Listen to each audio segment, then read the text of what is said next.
Netcasts you love. From people you trust. This is Twit.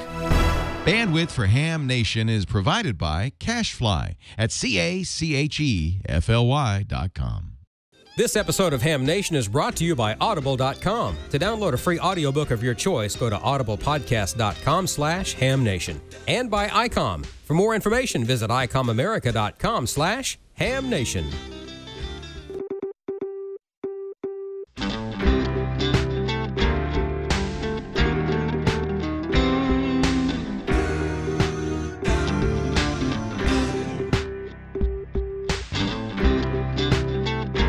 This is Ham Nation, episode number 160 for August 13th, 2014. Rocky Mountain Ham. This is K9EID, Bob Heil, and I'm back from a great trip to Albuquerque, where we saw so many of our fans, and we're happy to be here and getting ready to go on another one. But for now, we're going to show you some pictures, have some fun. Dale's going to come on after a while. He's got a really nice set of video that he's been collecting. And Dale comes on, of course, as you know, that if you follow us every other week. George is here. He's got some stuff about some really cool stuff that he's going to show us. He's furthered his Raspberry Pi. Don's got Newsline. And Amanda is here. And we met up with Amanda, and we'll talk about that in a little bit. But the main man here is WB6NOA, Gordon West. How are you, Gordo? Well, I am fine. And it's been a busy week out here in Southern California where we're dry as a bone. We need water. So New York, with all that extra water on Long Island, send us out a few gazillion gallons. Hey, this is the Lighthouse Weekend, Bob, and lighthouses across the country will be on the air looking for your call. And for those of you on microwave, this weekend coming up is the 10 gigahertz microwave weekend. And Huntsville, how many are going to Huntsville? This is a huge convention, about number 2 down from Dayton number 1.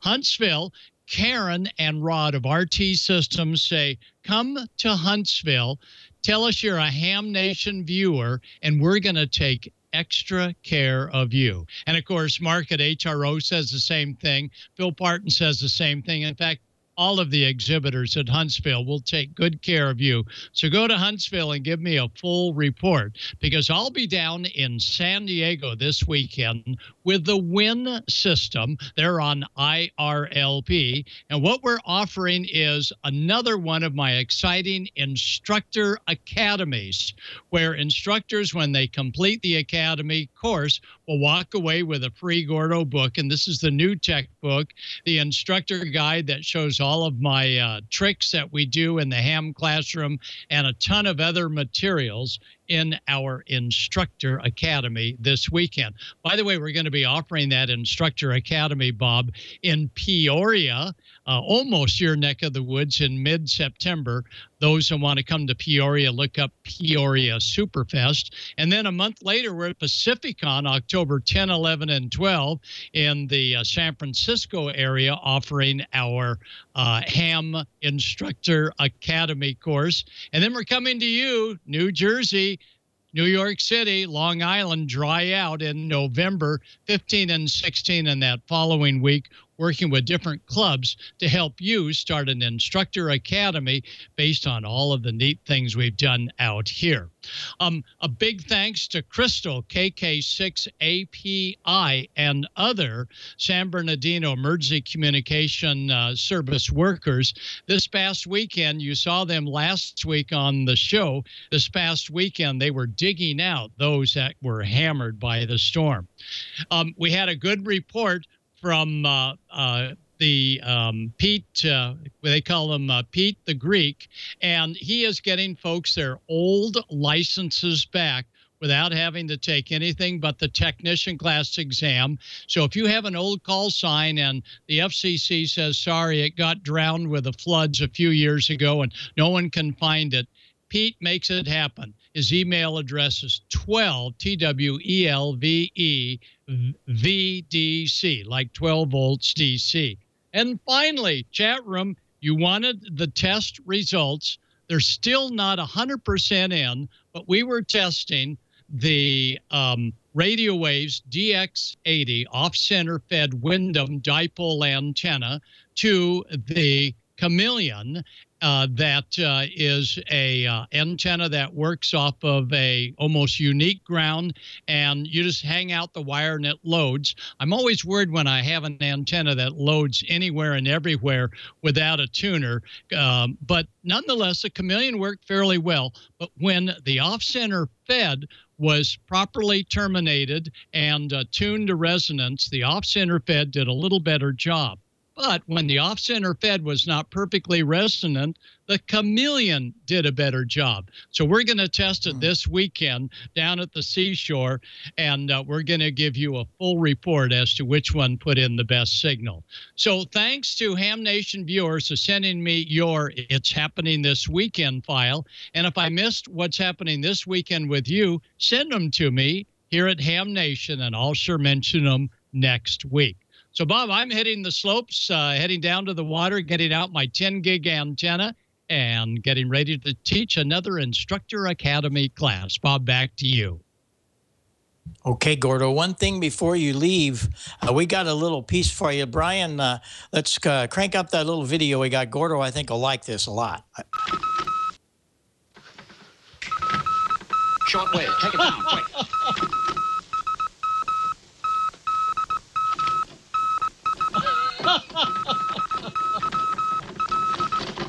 What's it say? Oh, shut up. What'd that mean? You too? Yeah, that's happened in our code classes. Yep.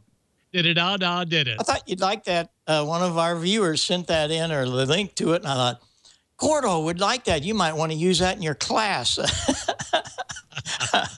Well, have a good time tonight. Teach them well. I know you will. We'll see you back here next week, and I got to head out here early too, but good to see you. Thanks, Gordo.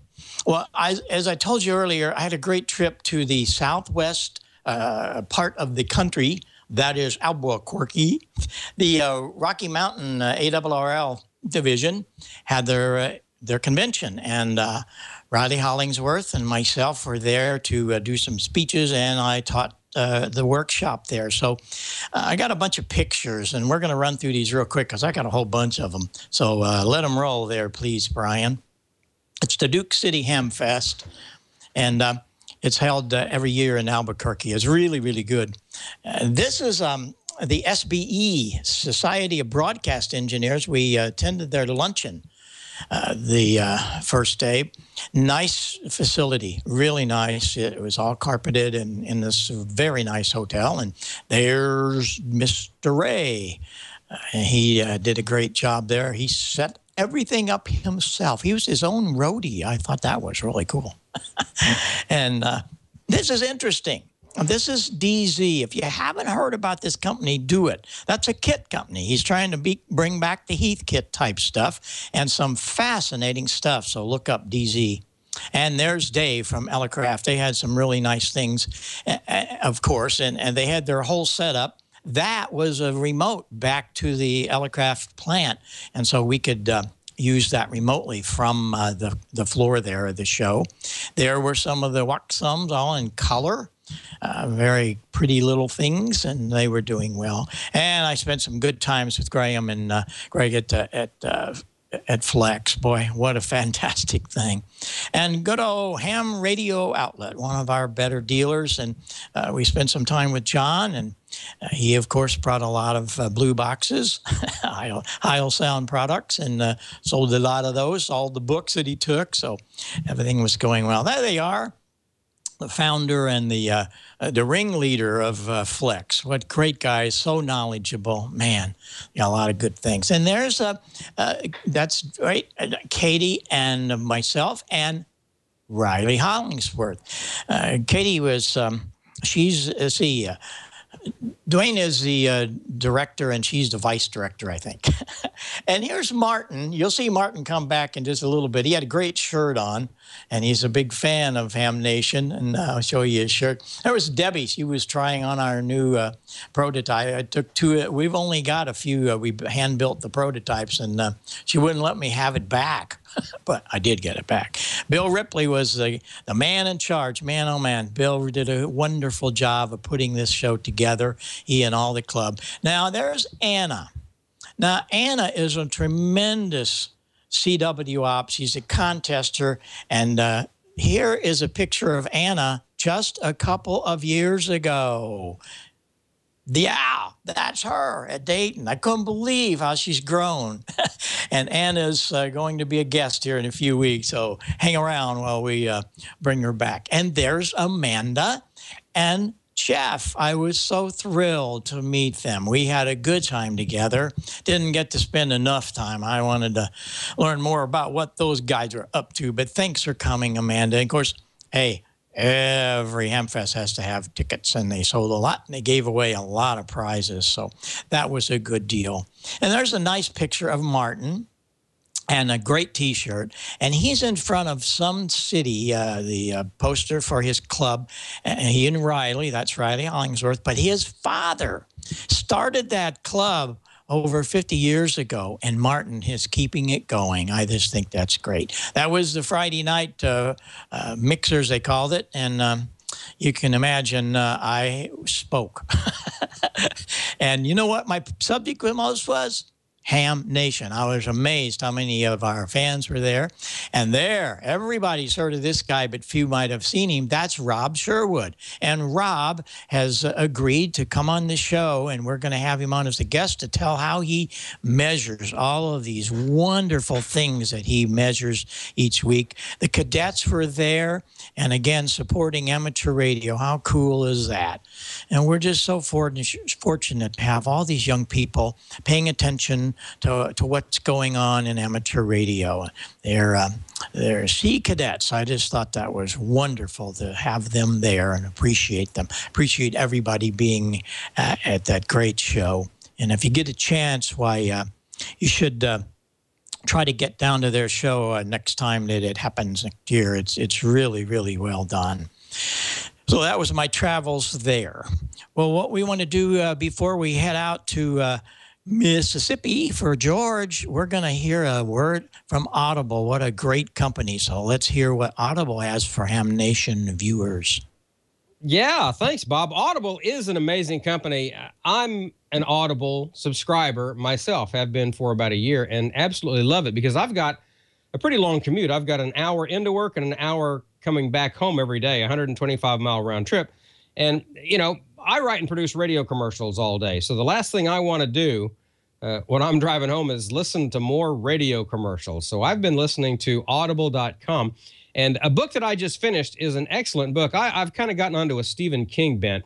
And so the one that I just finished was Needful Things. And what I really liked about Needful Things was, Brian, if you can pull that link up, Needful Things was read by the author. It was read by Stephen King. If you can click on that, play a little audio sample bit down there, right under the title, and right under the book cover. Yeah, click that, and let's hear a little bit of Stephen King talking about Needful Things. But the daughters of Isabella are the ones who really picked up the ball and ran with it. Betsy Vigue in particular. I think she likes the idea of dolling up in her slinkiest black dress and dealing blackjack or spinning a roulette wheel. The cool thing about listening to Stephen King read his own book is that you're not listening to some other narrator interpret what Stephen was hearing in his head. You're hearing Stephen talk what was hearing in his head, and just absolutely amazing. And that's one of the cool things about Audible is you get to hear these great books, and a lot of them are read by the authors. Now, one that I finished earlier in the year is coming up next, and it's called Unbroken. It's about a World War II hero named Louis Zamperini, who actually just passed away at the age of like 98 years old or something like that. He was way up there, but he was captured by the Japanese and tortured horribly. And there is a movie coming out at the end of the year about this man, and the movie is called Unbroken. And you definitely, A, need to read the book and or listen to the audiobook, and then definitely go see the movie. So just a couple of things on Audible. And Audible has over 150,000 titles downloadable across all types of literature, fiction, nonfiction, periodicals, and Audible for Ham Nation listeners and viewers, offering a free audiobook to give you a chance to try out the service. So check it out, audiblepodcast.com/Ham Nation. Get the audiobook for free, audiblepodcast.com/Ham Nation. So go check that out. You're going to love it. I promise you. And thank you, Audible, for being a great sponsor of Ham Nation. Now let's head over to my Mississippi neighbor and see what's going on in Smoke and Solder. Now he's going to be at Huntsville this year. I'm not going to be able to make Huntsville, unfortunately. First time in 19 years that I've not made it, but I'm going to be in the chat room. That's right. I'm going to be the chat room police. So you better watch out if you're going to be going by and seeing Tom Medlin at Huntsville. But let's get into George and Smoke and Solder. How you doing, George?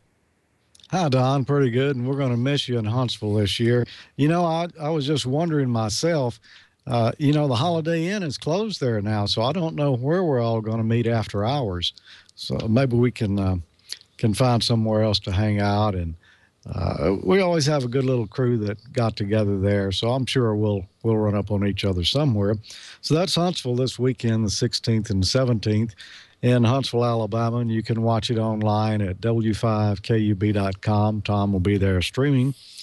And a couple things I want to mention before we get into the segment here. My son is in town, KF5VRW, and I thought he would be sitting over here beside me tonight, but he's out visiting with some of our other relatives, so maybe he'll be in here before the show's gone. And one other point, we just finished shooting and releasing Amateurlogic episode 69. Some fun stuff in there. Tommy built a DV Mega. You may have seen that. That's the little Raspberry Pi DV hotspot. Works basically like a DVAP, except you don't need a computer with it since you got the Raspberry Pi. It's a new project that just came out. They were showing them in Dayton this year, and Tommy got one and did a little playing with it and got it going. So you might want to check that out. Peter showed us a microcontroller-based component tester. We're not sure if it was an Arduino or what, but it's got a little screen on it. You just hook a capacitor, resistor, or any component you want to it, and it'll figure out what it is. And I talked about dummy loads all the way from the little bitty ones to these big jobs right here behind me. And also, I had a visit to the K7LWH repeater site when I was in Bellevue, Washington, visiting with Ray and ICOM here a couple of months back. And we've got some footage of that in there as well. It's a D-Star site. I think there's maybe some analog there as well. So go check that out at amateurlogic.tv if you got time.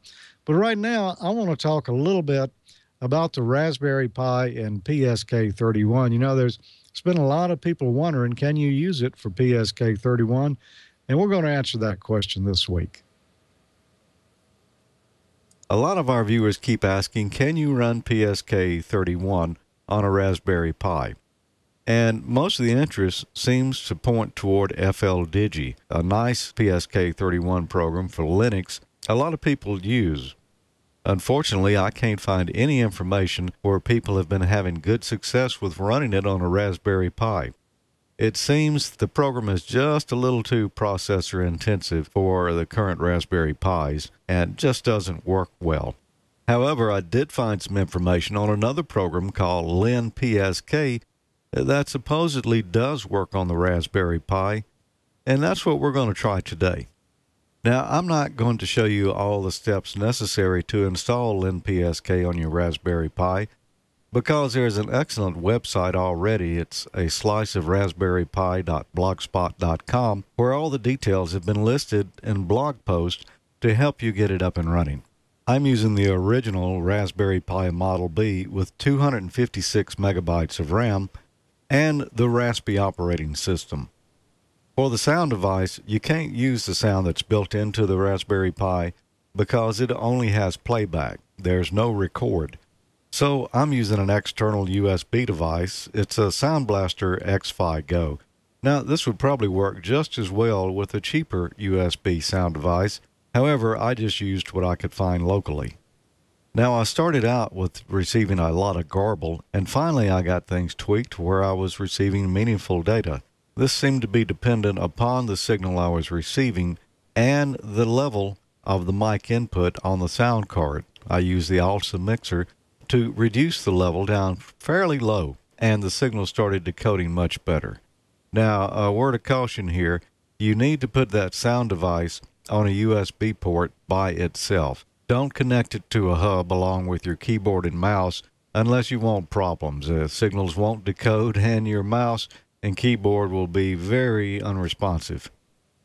Once I had things tweaked in to where I was satisfied with the receive quality I was getting, I started thinking about transmitting. The Raspberry Pi does not have a serial port. You can use a USB serial port with it, however, the one I had did not work, so I decided that I would try putting my rig in Vox. I fed my audio into the microphone input of the rig, and then engaged the Vox. The moment of truth had arrived, so I had set up a couple of macros to save time typing text. I clicked the transmit button, and you can see it's sending a CQ from me, and identifying myself as using a Raspberry Pi in case someone was interested. I go back to the receive mode now and we'll listen and see if anybody replies. Almost immediately, someone started typing my call letters in, and there's a little garble in there too. His signal is fairly low, but it's N9ZQA, and he's operating QRP, which may explain why we don't have a good copy here. I don't have the squelch adequately set, so you'll see garbage coming on the screen in between transmissions. And now I'm going to reply to him, and we'll see if we can get a QSO started.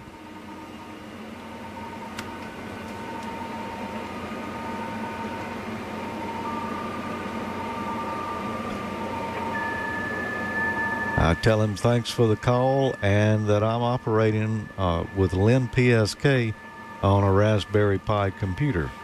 And I want to know a little bit about how he's receiving me.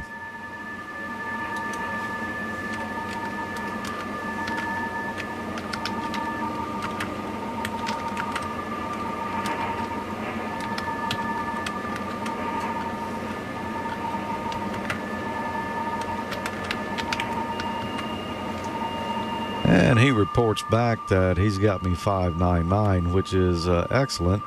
Almost 100%, except some QSB and fading problems, but that would be typical. I was wondering if anyone would know what a Raspberry Pi was on here, and apparently this is what caught his attention, he says. He received one recently, but hadn't done anything with it yet. So I was glad to run up on somebody who actually knew what it was for the first QSO.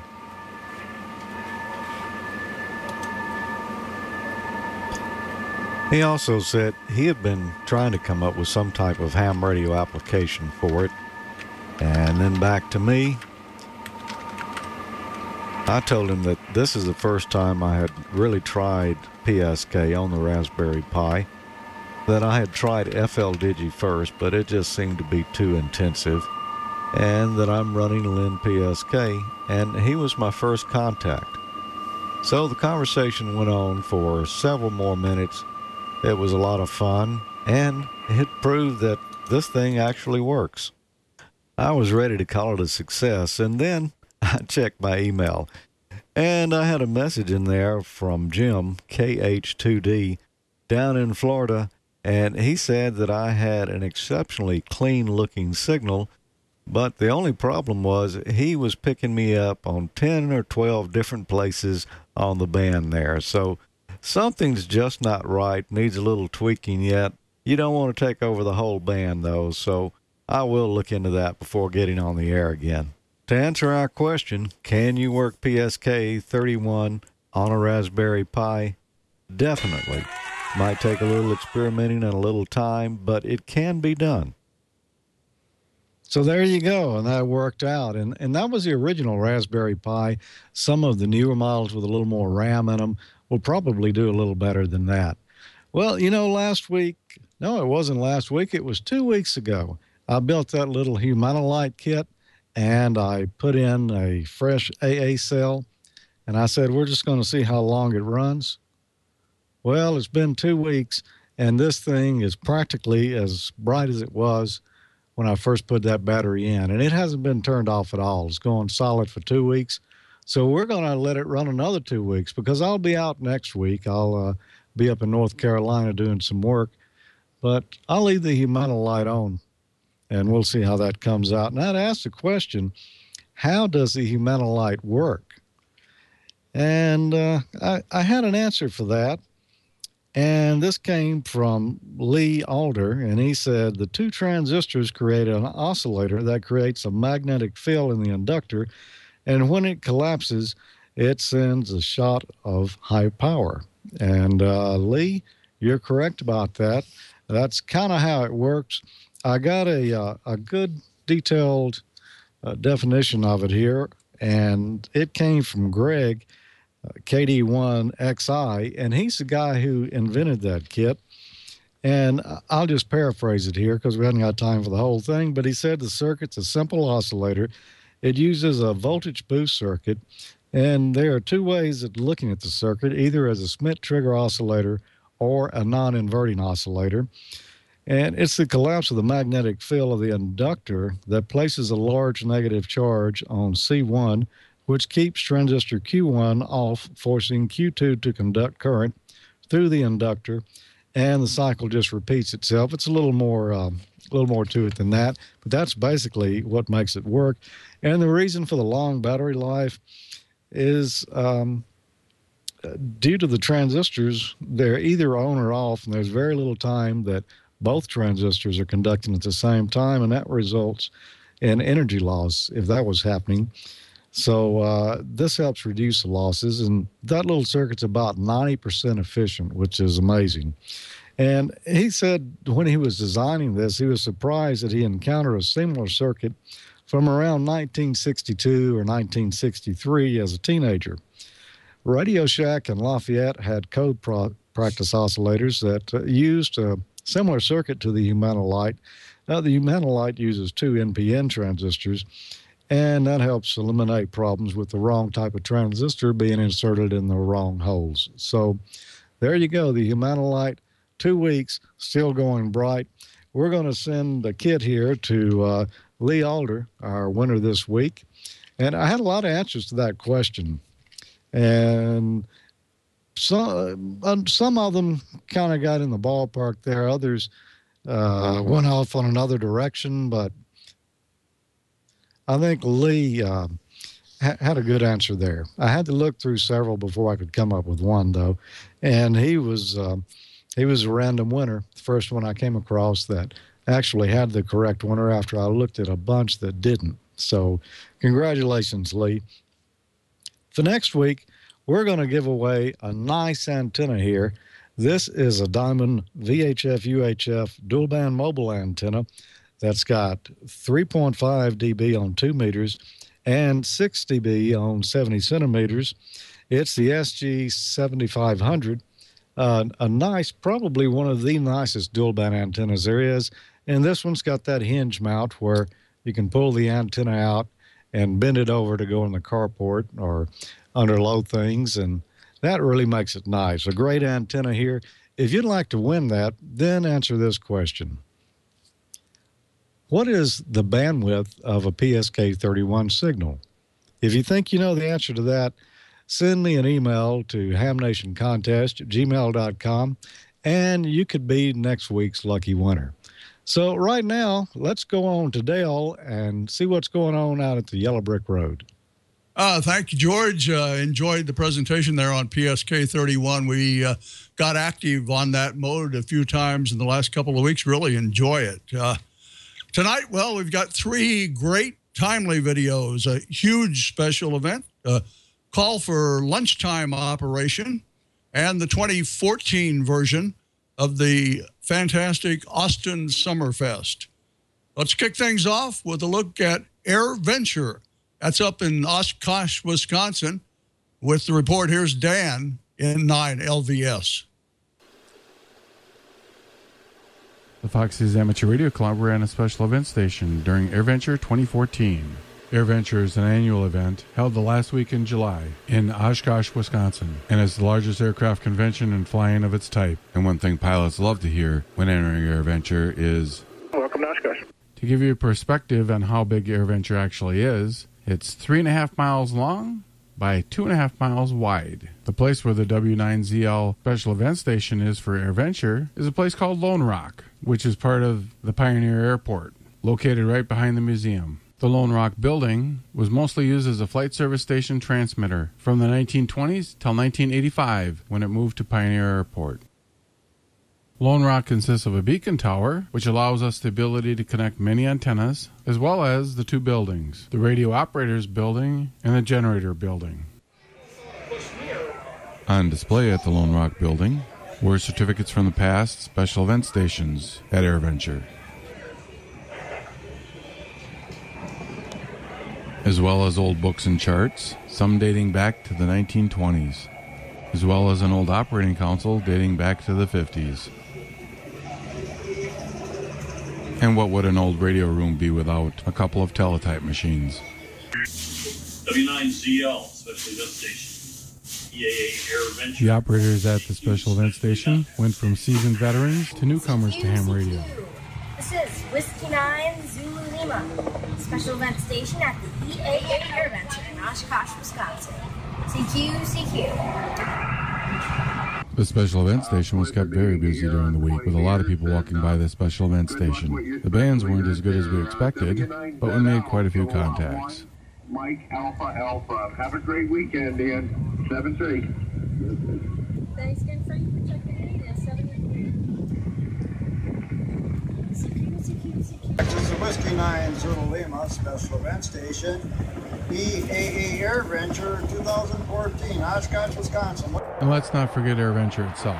Attendance this year was over 500,000, with over 10,000 aircraft arriving at AirVenture itself and the surrounding airports, as well as visitors from 69 different countries. AirVenture is an international event. Well, Dan, thanks for that report. And if you're able to watch this evening, I hope you get well quick. Let's talk now about your lunch hour. Why not use your lunch hour to make a few new contacts and fill in the log? With that question, here's Burke Jones. He's in 0 HYD.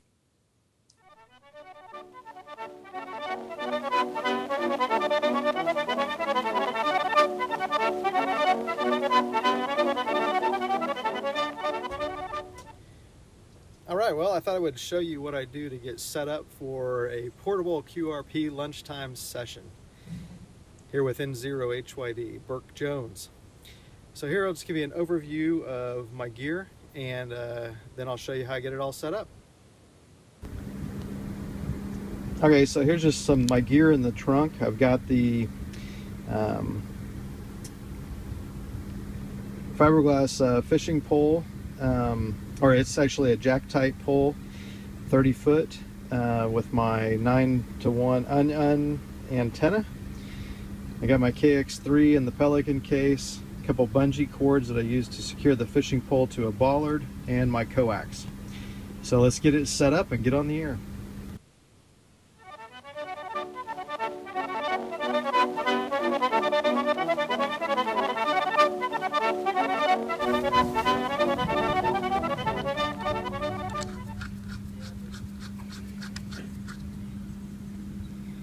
Hook the coax up.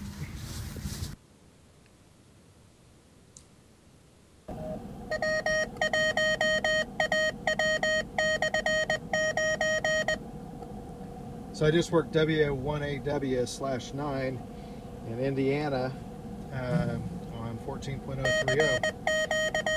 Nice and strong signal. You can see the KX3 decoding really nicely.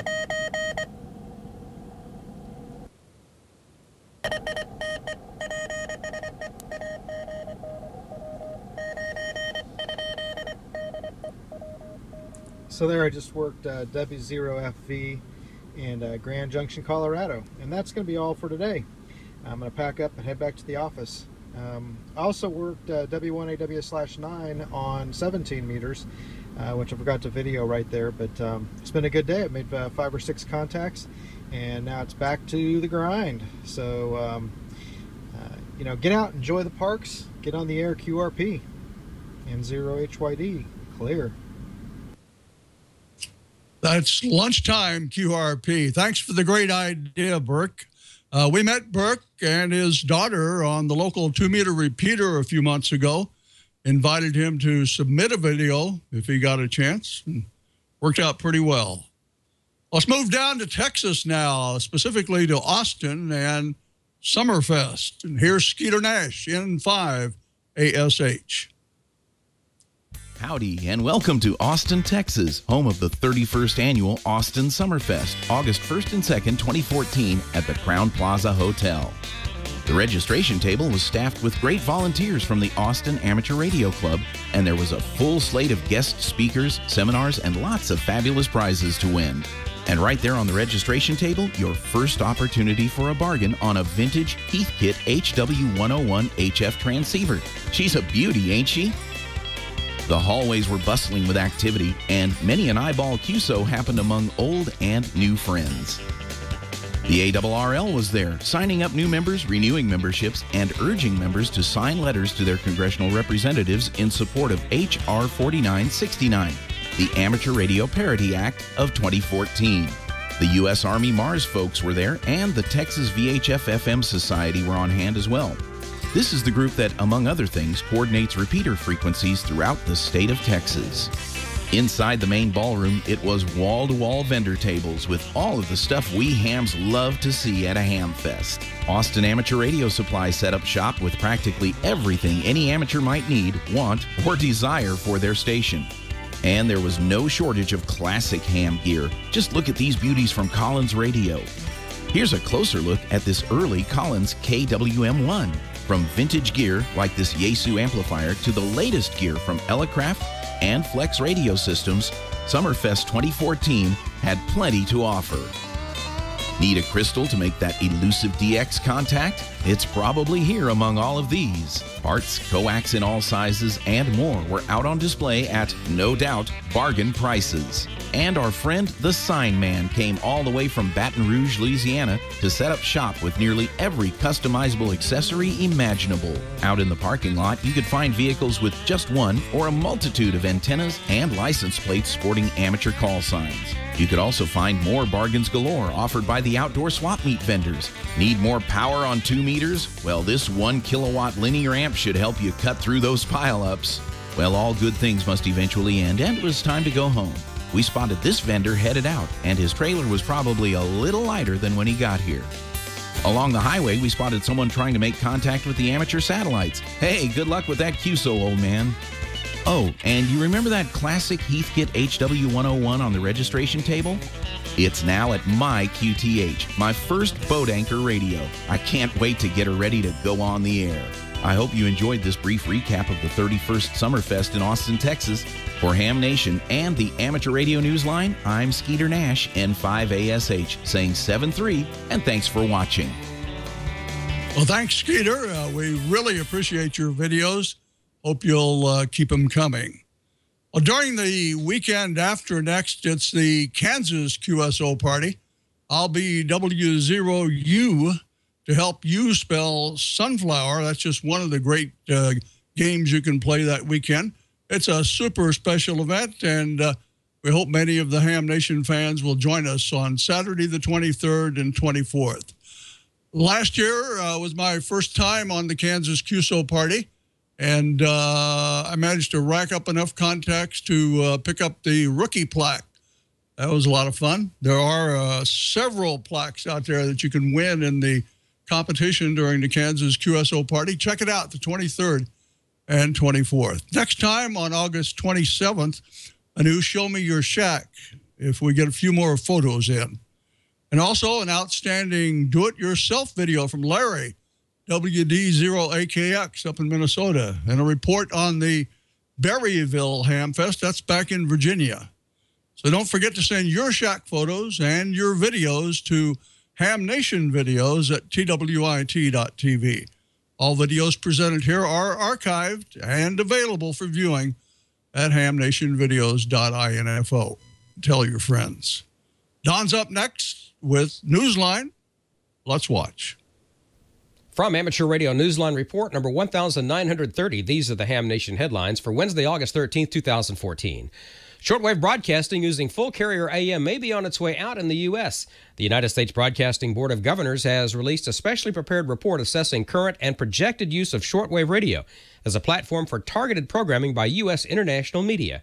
Skeeter Nash, N5ASH, has more. While there is still a critical need for shortwave in certain key countries, it is a medium of marginal and continuously declining impact in most markets. Even in countries with currently significant levels of shortwave usage, audiences will migrate to other platforms as they become more accessible. Shortwave users generally have viable alternative means of accessing content from the United States. As such, top target demographic audiences are unlikely to use shortwave exclusively or at all. It also found no evidence that shortwave usage increases during crises. Rather, target audiences continue to use their existing platforms or seek out anti-censorship tools. However, given the current situations in Ukraine and other nearby states with large Russian-speaking populations, the committee recommends revising the operating plan and ensuring that shortwave broadcasts to Russia and the Caucasus be continued at current levels, subject to reevaluation during fiscal year 2016's budget formulation processes. The complete 44-page report is available online via the link in the printed edition of this week's Amateur Radio Newsline Report.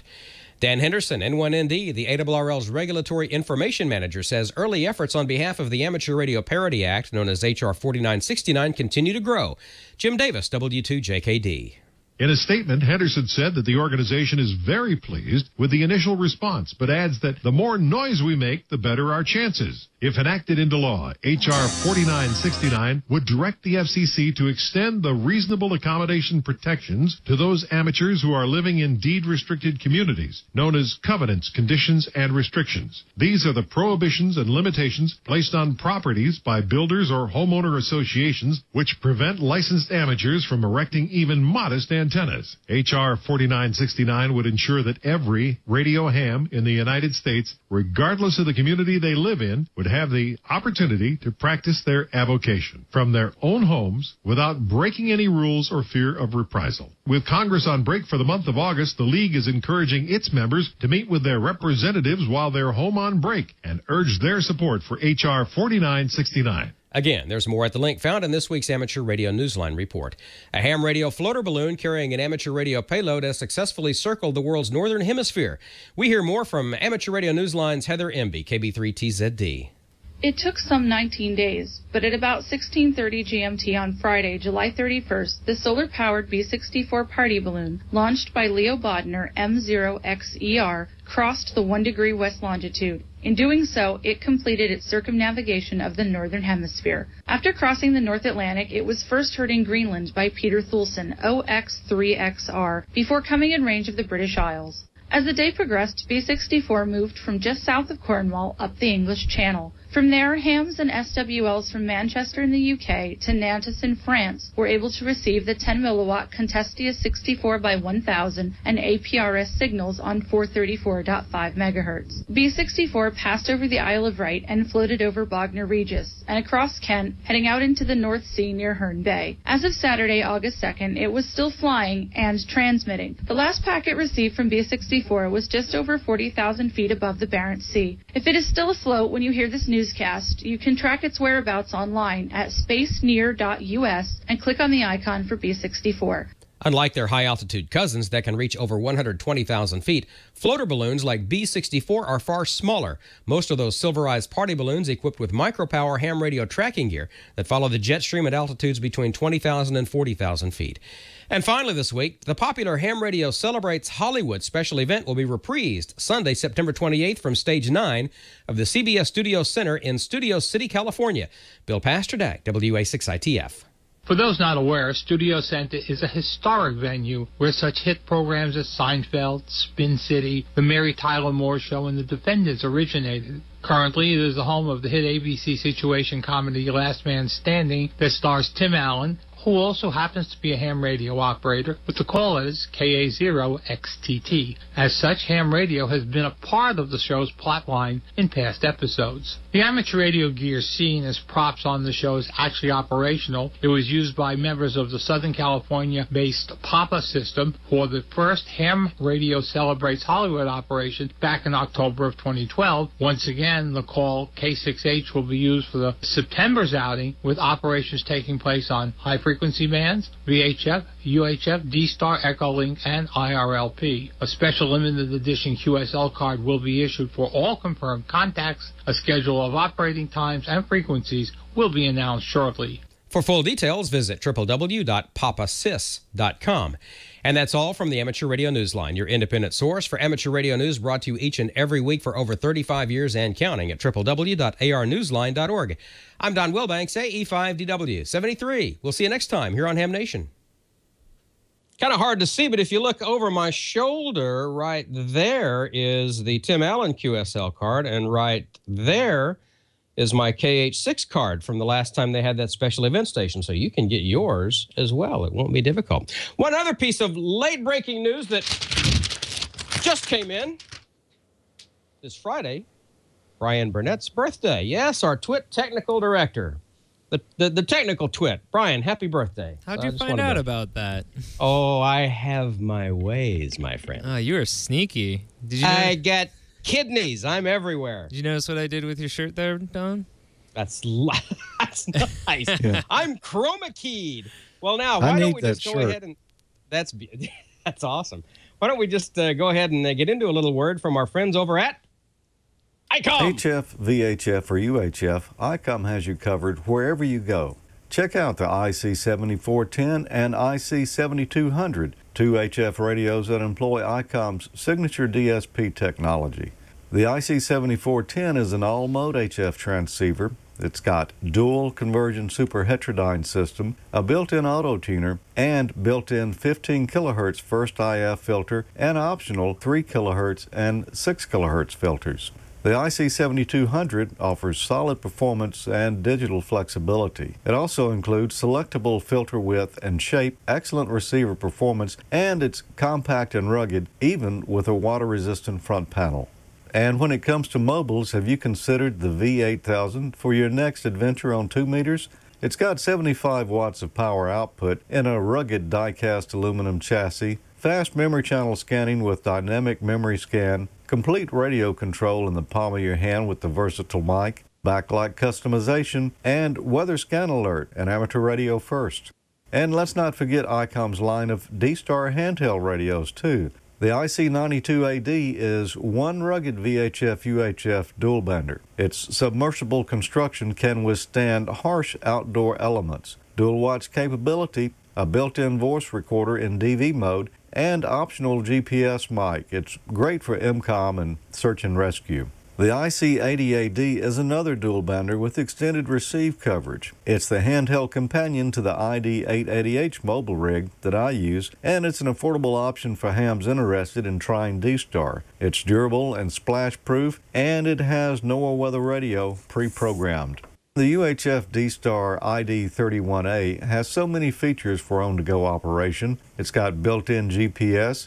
It's compact and lightweight with waterproof construction. It's got a micro SD card slot and repeater list up for quick access to nearby D-Star repeaters. So make sure you visit ICOM-America/HF-VHF-UHF for more information on ICOM's line of on-the-go radios. And you can tune in and win after each episode of Ham Nation. Go to ICOMAmerica.com/HamNation and throw your name in the hat for some great swag prizes from the ICOMSwagStore.com. You'll also automatically be entered into the weekly contest for the prizes, of course, but a monthly contest where they're giving away a radio. And for August, the prize is going to be an ICOM ID51A 50th Anniversary Edition, which means you can choose the color you want. Plus, there's a lot more features to that new 50th Anniversary Edition. So go to ICOMAmerica.com/HamNation. After this and every episode of Ham Nation, and throw your name in the hat. You could be the next lucky winner. And Don, you were talking about Last Man Standing just a moment ago. If you look right here behind my shoulder, I don't have the QSL card. It's over here in a drawer somewhere. This is the IC 7700. Yeah. That is coming from the radio that was actually used on the set by Mandy on Last Man Standing. I have Mandy's QSL card too, by the way. KF0, was it XIE, Foxy? I believe that's what her call sign is. I have her QSL card around here somewhere. So, and I've got my 51 too, so I'm all ready. Yeah. All set. Okay, and also ICOM just released another video that Ray and I began working on a couple of months ago when I was out there visiting with them in the West.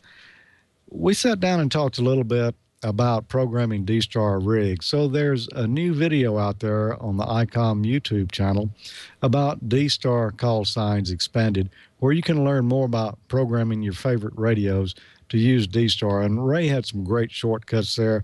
I really learned a lot when we were doing that. So might want to check that out. And let's bring in Amanda now and have a little chat room action. Hi, Amanda. Good evening, everybody. Nice to be here tonight. And by the way, Brian, happy birthday. Oh, thanks. Amanda. Oh, hey, I didn't want to blast everyone's ears out. Hopefully you're okay. First, let's go through some announcements so I don't forget them, because that's easy to do. I have a couple of new licenses here. I have KE0 ARB Steve, congrats, and KK6 OFL. And I think that's also Steve. KD8 YYI Nelson. Hey, you guys, congrats on your new licenses, and thank you for watching Ham Nation. I appreciate that. Round of applause. Yes. Yay. Okay. And then N4 KCE said he became a VE recently to help give back to Ham Radio, and thank you as well. Let's see here. So I've got a couple of questions, obviously. Let's do a round table first. N1FOY Foy would love to know what was all of our first ham radio antennas that we used. George, you take it, then Don, then Dale. Oh, that's a good question. Well, the first one was a mobile. It was a 5/8 wave 2-meter antenna. And at the same time, I purchased, I believe the name of the company was Alabama Amateur. It was a 8-element cubable quad for 2 meters. It really worked good. I mounted it in the top of a pine tree, and I had a rotor on it. So there was this pine tree sitting out there that had this strange-looking antenna in the top of it. It would turn every now and then. It was about 75 foot tall. It worked great, except when the wind was blowing, your signal would kind of go different directions. Okay, Don, what about you? Well, if we're talking absolute first ham radio antennas, that would be the Rubber Ducky on a Radio Shack HTX 202 handheld that I bought while I was studying for my license. Of course, I didn't transmit on it until I got my original call sign, which was Kilo Charlie 5 Mike Foxtrot Alpha. That was about 20 years ago now, 1995. The first HF antenna was probably, like a whole lot of other people, a G5RV. Okay. And Mr. Dale, what was yours? Oh, that it takes me back a while, but it was a half-wave dipole on 40 meters. We just happened to have one of those picturesque Kansas windmills just about the right distance from the house to pick up half of the dipole. So we started out with the dipole. It was a lot of fun back in those days. 40-meter CW as a novice, and then moving on later up the band, Amanda. Okay, thank you.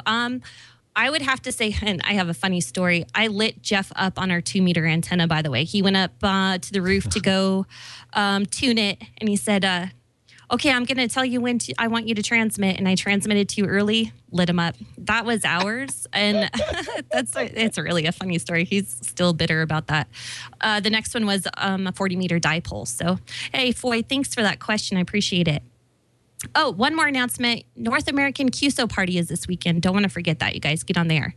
Let's see. W3DDT Walt, he says, I have a question. What is the maximum power that should be used on JT65? Now, Don, you do a lot of digital. Could you answer that? You know, that's one that I don't do, but JT65 by its nature is very, very low power. So I would say, I mean, anything QRP would probably work for that. George, you ever worked JT65? I've never done it. I know that as far as PSK, I usually run 20, 25 watts, and I think JT65 is you can go actually much lower than that because you can actually do like meteor scatter with JT65. Yeah, you're right, Don. It is really low power. I haven't worked it either, so I don't know what the maximum power they would allow you to use.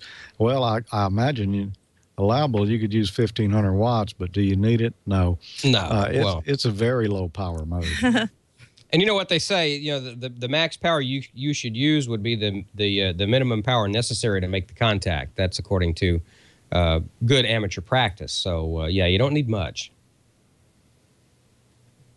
Okay, and I've only made one JT65 contact, and that was to Hawaii. I was really stoked about it, and I cannot for the life. I think maybe we were running 15 watts, so I'll have to look that up, you guys, and maybe get back to you on that. Someone in the chat room says, KF5 FEI, Bill says he runs the 817, his Yaesu 817 at 2.5 watts on all the digital modes. So yeah, that's a definite QRP mode. So there you go. Definitely. Okay. Thank you, Bill, for that as well. Okay. This one I'm going to hand out to Mr. George. Can you ask someone about using in connectors versus PL259 connectors on UHF? What do you think, George? You can use both of them. Of course, a type N connector is going to have lower loss. I think we may have actually covered that in a segment in the past. Might have been on transmission lines, or it could have been on connectors. With as many segments as I've done now, I can't keep them all straight. But we did actually talk about that, and we may have shown the loss values. At UHF frequencies, yeah, type N's got less loss, and that's the way you would want to go. You can use a PL259 if you have to or you need to, but you'll notice that a lot of UHF antennas come with type N connectors on them already, so that's the preferred way. Well, my Kenwood TS2000 has a Type N on the back of it for UHF. It's got a PL259 for VHF and for HF, but for 440, yeah, it's got an N back there. Yep. Oh, okay. Let's see. Let's send Dale a question here. We've got a ham who is moving. He wants to know, what are all the forms I need to update with the new address? Is it all snail mail? Updating the FRL online isn't enough. Also, may I continue to transmit while I wait for the updated license to arrive? Dale, you got an answer for that? Sure don't, but I would get on the internet right away and look up the FCC and look up moving and changing my license and get the answer pretty quick that way, I believe. Go ahead. Okay. Yeah. You know, and I moved a little over 2 years ago. And I think what I did is I went to QRZ and changed my address. It took a few days for it to update, and having to find your FRL number on FCC as well. So, and changing it there. And then they send you a new license, yada, yada, yada. You should be good to go. But I would say you're allowed to transmit. Does everyone agree with that? You can transmit while you've moved? Yeah, because your license hasn't lapsed. It's just that you haven't updated them with your new address yet. You can go online to the FCC website and do all that online. I think probably as soon as it's practical is when you need to do that, yeah. Absolutely. Try to keep it legal there, but that's what we're all about. Okay, one more. I know we're probably running low on time here. One more question. KK4TEW, he wants to know, he's going on vacation to a condo at the beach. Is it better to hose clamp my copper J-pole to the metal railing on the balcony, or should I put it in a little PVC stand away from the railing? Who would like to take that? I think I'd put it away from the railing. Okay. See, I've done on the railing and had pretty good success. So I guess it's whatever. Try them both and see. Try them both, do an A/B comparison, and report back to us. There you go. That's what you do. Yeah. That's right. Thank you. Okay, and I don't have anything else, you guys, but hey, I know a lot of you are going to be in Huntsville this weekend, and I would really like to say have a great time. And I loved meeting Bob this weekend, and also another good friend, Ray Novak. I had a fun time with both of them. So let's send it back to you, Don. All right. Yeah, I'm gonna miss Huntsville, but I'll see everybody in the W5KUB.com chat room on Saturday. I'm gonna be in and out of there as time allows, and I'm a moderator, so I may get power drunk. I may just kick everyone. But anyway, only thanks. You, Don. That's right. Thanks for joining us tonight. We've had a lot of fun. George, go ahead. Yeah, Don, and Amanda, and Dale, and Bob and Gordo. Great to see you all tonight. It was a fun show, and I'll be out next week, but the regular crew will be here. I'm not sure what all's lined up, but I'll be back in 2 weeks with you, and we'll see if this Humanilite is still going. Someone just asked in the chat room, what was the URL for that? It's humanilite.org. That'll take you to where you can purchase that kit. And speaking of the Huntsville Ham Fest, I just want to mention a couple of things I'm taking with me. No, I'm not taking them to sell them. My buddy Wayne and I are going to drive over. We usually ride together when we go over there. And he asked me to bring an antenna analyzer, and I'm not sure why, but I'm going to take this MFJ 225 with me. I really like this one. It's a graphic one.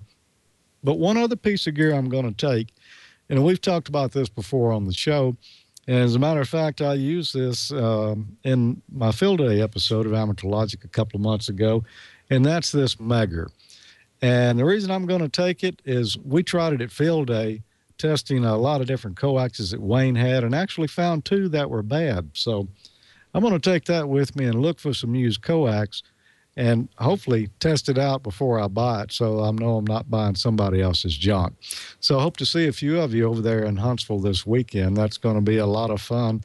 And, boy, always a great ham fest. If you can make it, you really ought to try to make that one.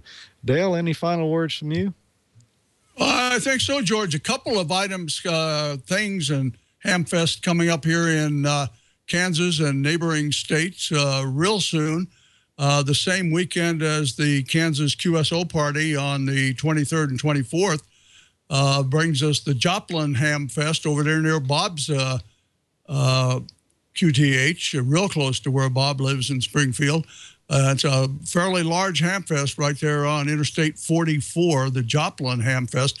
Week before that, on a Sunday, is the Kansas ARRL State Convention. That's up in Salina, Kansas, right on Interstate 70. So that's 2 Hamfests and conventions here in the Midwest during the next week. George, go ahead. All right. That sounds like a lot of fun, Dale. And, yeah, hopefully you'll run into some folks out there that watch the show and have a little discussion on it. Maybe learn what people want to see. Well, we appreciate everyone being with us tonight. It's been a lot of fun. Join us again next week at the same time. I believe Bob will be back, and Gordo and the rest of the crew. And Don, we're going to miss you in Huntsville this year, but hey, we'll get all the good deals there and let you know about them. One other thing I wanted to mention before we go, our friend N9LVS, Dan Van Evenhoven, who does the show notes on the wiki for Ham Nation, and I believe he also had a video tonight in Dale's segment there.